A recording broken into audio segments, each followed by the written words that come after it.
Olá, amigo do canal Solilóquio. Esse é o segundo de 3 episódios que abordam o genocídio de Ruanda de 1994. No primeiro episódio, falamos dos eventos que antecederam e culminaram no terrível genocídio, e agora vamos falar do genocídio em si.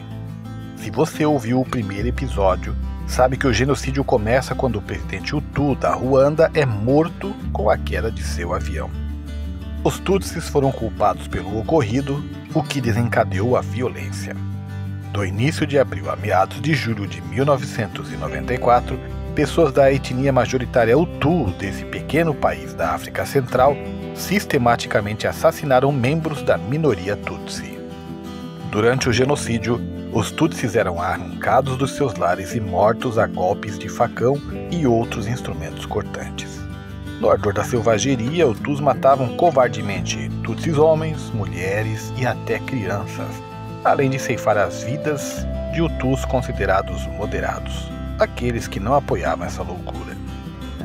Enquanto muitas pessoas lutavam por suas vidas, nós aqui no Brasil sabíamos apenas o pouco que os jornais informavam, muitas vezes em breves notas de alguma coluna secundária. As potências europeias e americanas abandonavam todos à própria sorte. Por exemplo, o Jornal do Comércio do Rio de Janeiro, na edição de 9 de abril de 1994, informava que os belgas estavam planejando a retirada com segurança de seus próprios cidadãos. A mesma edição falava em retirada coordenada com outros países europeus, como a França e os Estados Unidos, enquanto informava que as mortes de civis já chegavam às centenas.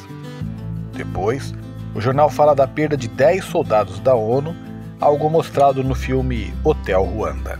No domingo, 10 de abril, o Jornal do Comércio informava da chegada dos fuzileiros americanos.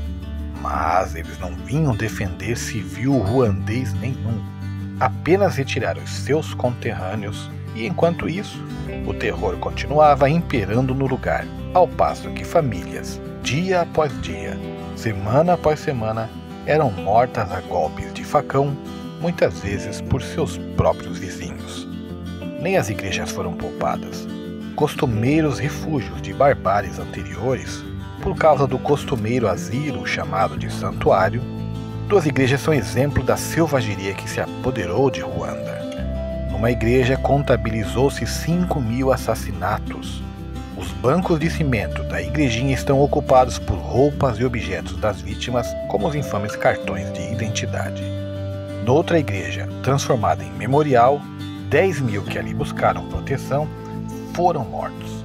2 anos antes, ela havia cumprido seu papel de proteção, então pareceu óbvio para os que buscavam segurança refugiar-se ali. A 160 quilômetros da capital, Kigali, em Murambi, 60.000 Tutsis foram incentivados a buscar proteção numa escola em construção, segundo consta, por incentivo das autoridades. As mesmas autoridades que mais tarde cortaram a água e a comida do local.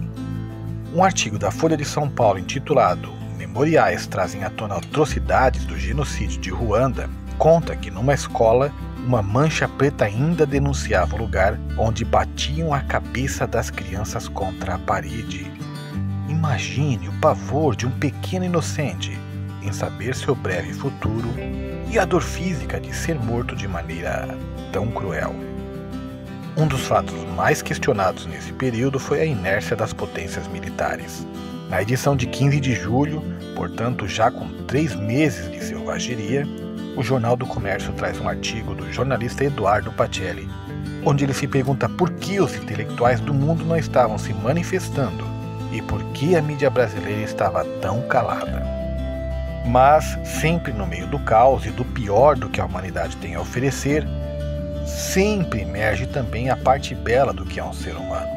Recomendamos aqui o Hotel Ruanda, que mostra como mais de 1.200 Tutsis foram salvos por um Hutu que buscou salvar sua esposa Tutsi e sua família e, no final, acabou enchendo de refugiados um hotel onde ele era gerente. Temos também os casos de testemunhas de Jeová que costumeiramente não apoiam nenhum lado em disputas políticas. Casos como o de Garrize, um homem Hutu que deu guarida a 2 mulheres Tutsis de sua religião, apesar dos protestos dos vizinhos. Garrize pagou sua proteção com a vida, já que os soldados da milícia Hutu o mataram a tiros quando souberam o que ele fez. Charles, outro Hutu, decidiu proteger e ajudar Tutsis a atravessar barreiras nas estradas. Quando foi descoberto, também pagou sua bondade com a própria vida. O número mais difundido de mortes chega à casa de 1 milhão. É um número questionado por alguns que dizem que foi ampliado por motivos políticos. Se foi tanto ou não, isso, claro, não muda o sofrimento de quem foi mutilado ou perdeu parentes mortos brutalmente por instrumentos cortantes. Com o passar das semanas, a Força Patriótica Ruandesa, um grupo militar formado por Tutsis, passou gradativamente a controlar muitas partes de Ruanda. Infelizmente, em muitos casos, os abusos se inverteram e os civis Tutsis passaram a ser alvo de vingança.